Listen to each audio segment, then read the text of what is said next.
ડાંગમાં સાંસદ ધવલ પટેલે ગણપત વસાવાના અભિવાદન કાર્યક્રમમાં વિપક્ષ પર તીખા પ્રહાર કર્યા. તેમણે ચૈતર વસાવા અને કોંગ્રેસના ધારાસભ્ય આનંદ પટેલ ઉપર ફરી એકવાર શાબ્દિક હુમલો કરી બંને નેતાઓને આદિવાસી વિરોધી ગણાવ્યા. ધવલ પટેલે આક્ષેપ કર્યો કે ચૈતર વસાવાની પાર્ટીના કાર્યકરોએ દિલ્હીમાં બિરસા મુંડાની પ્રતિમા હટાવવાની ઘટનામાં ભૂમિકા ભજવી હતી, જે આદિવાસી સમાજની લાગણીઓને ઠેસ પહોંચાડે છે. સાથે જ તેમણે કોંગ્રેસના ધારાસભ્ય આનંદ પટેલની પાર્ટી પર રાષ્ટ્રપતિની ચૂંટણી દરમિયાન આદિવાસી વિરોધી માનસિકતા દાખવવાનો પણ આરોપ લગાવ્યો હતો.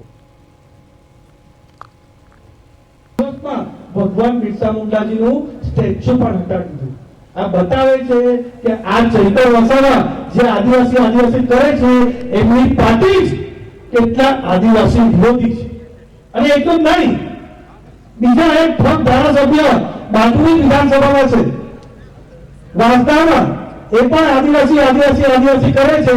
એમણે પણ જ્યારે રાષ્ટ્રપતિની ચૂંટણી હતી ત્યારે આદિવાસી રાષ્ટ્રપતિના વિરુદ્ધ વોટ કરવાનું કામ આ વાંસદાના ઠગ ધારાસભ્યએ ત્યારે એમણે કર્યું હતું.